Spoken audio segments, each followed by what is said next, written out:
નમસ્કાર મિત્રો, અમારા નવા વિડીયોમાં આપ સૌનું હાર્દિક સ્વાગત છે। તો આજે આપણે વાત કરીએ દીકરો ડોક્ટરનું ભણવા અમેરિકા ગયો ત્યાં તેની સાથે બનેલ ઘટના વિશે। ડોક્ટર શંભુ દયાળ શર્મા અને ડોક્ટર વિવેક શર્મા બંને ડોક્ટર, બંને પિતા પુત્ર।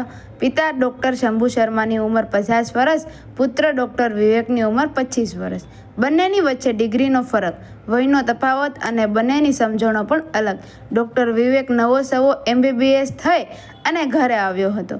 આગળ વધુ ભણવાનો વિચાર ન હતો। પિતાની જનરલ પ્રેક્ટિસ સારી ચાલતી હતી। વિવેકની ઈચ્છા ચાલુ ક્લિનિકમાં બેસી જવાની હતી। 15 દિવસથી એ દિશામાં આગળ વધવાનું એણે ચાલુ કરી દીધું હતું। પિતાની સામે બીજી ખુરશી મૂકીને દીકરાએ વ્યવહાર જ્ઞાન મેળવવાનું શરૂ કરી દીધું હતું। દર્દીની સાથે કેવી રીતે વાત કરવી, કેટલી નિસ્બત કેળવવી, કેટલી ફી લેવી, કોની ફીમાં કેટલું ડિસ્કાઉન્ટ આપવું, કોના પૈસા ઉધાર રાખવા, આ બધું મેડિકલ કોલેજના ક્લાસરૂમમાં ભણાવવામાં આવતું નથી। આ બધું તો દુનિયાની ઓપન યુનિવર્સિટીમાંથી શીખવા મળે છે। એક સ્ત્રી એના બાળકને લઈને આવી, 5 વર્ષનો દીકરો, ઝાડાથી પરેશાન, તાવ પણ ખરો। ડૉક્ટર શંભુ દયાળે 4 દિવસની દવાઓના પડીકા બાંધી આપ્યા અને કહ્યું 80 રૂપિયા થયા। સ્ત્રીઓ સાડલાના છેડામાં બાંધેલા 40 રૂપિયા કાઢીને ટેબલ પર મૂક્યા।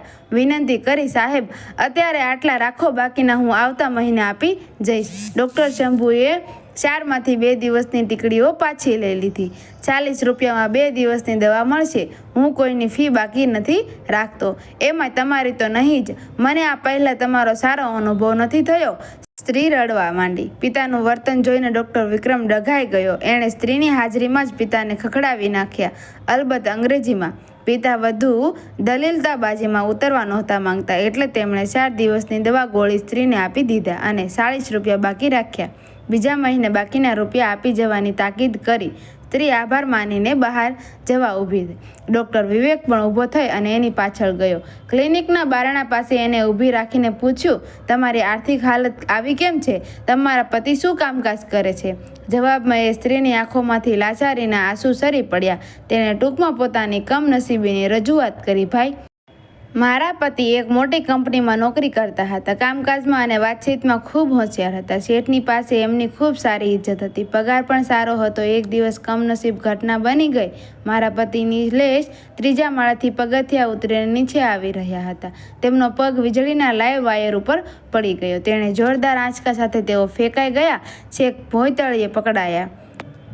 એમની કરોડરજ્જુમાં ઈજા થઈ ત્યારથી એ પથારીવશ છે। હવે હું પારકા ઘરમાં ઘરકામ કરીને ઘર ચલાવું છું। માંડ 2 છેડા ભેગા થાય, એ પણ જ્યારે ઘરમાં કોઈ બીમાર પડે ત્યારે। ડૉક્ટર વિવેકના યુવાન દિલમાં એક સારો વિચાર ઉગ્યો। તેણે સ્ત્રીને કહ્યું, બહેન તમે જરા પણ રડશો નહીં। હું તમારા ઘરે આવી અને તમારા પતિને તપાસી લઈશ। જો મારાથી કંઈ થઈ શકે એવું હશે તો જરૂર કરી છૂટીશ। તમે પૈસાની જરા પણ ચિંતા કરશો નહીં। સરનામું લીધું, તું એ ઘર પર બીજા દિવસે ડૉક્ટર વિવેક ગયો। અંદરની ઓરડીમાં વાસ મારતી પથારીમાં જીવતી લાશ જેવો નિલેશ પડ્યો હતો।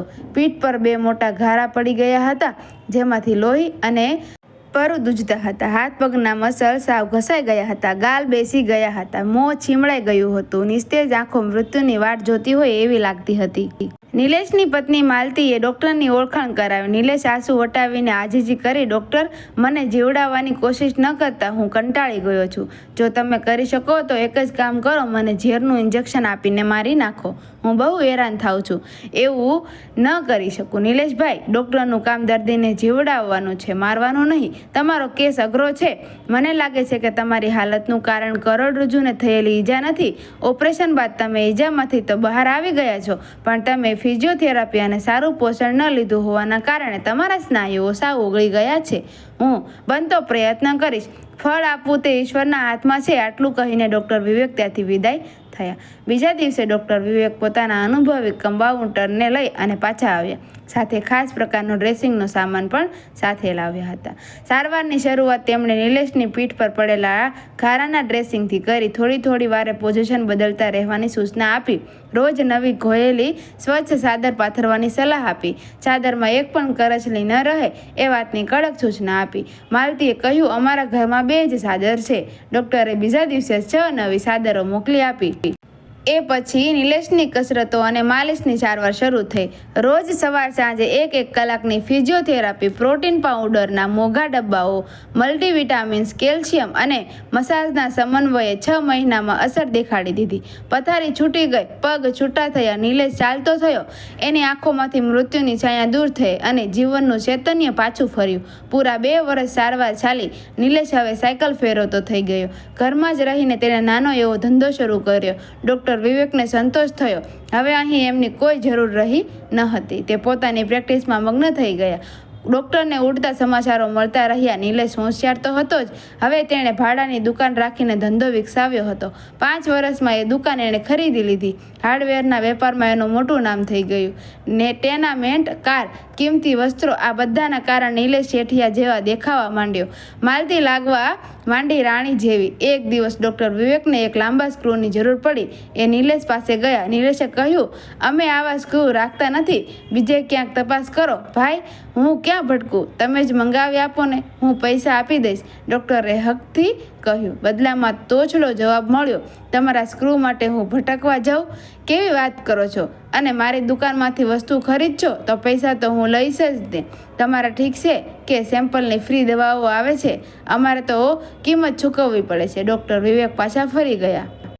જેવા ઘારા નિલેશની પીઠ પર હતા એવા ઘારા એમના મન પર પડ્યા. 2 વર્ષ પછી નિલેશ કેળાની છાલ પર પડવાથી લપસી પડ્યો. એની કરોડરજ્જુમાં માર વાગ્યો. કોઈ ડૉક્ટર એનો કેસ હાથવા તૈયાર ન હતો. નિલેશનો દીકરો એની ચિઠ્ઠી લઈ અને ડૉક્ટર વિવેક પાસે આવ્યો.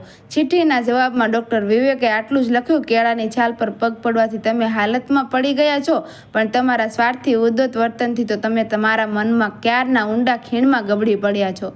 મને ભૂલી જજો, બીજો કોઈ મૂર્ખ ડૉક્ટર શોધી લેજો. મિત્રો, વિડીયો ગમ્યો હોય તો વિડીયોને લાઇક કરજો, શેર કરજો અને આવા જ નવા વિડીયો જોવા માટે અમારી ચેનલને સબસ્ક્રાઈબ કરી દેજો. ધન્યવાદ.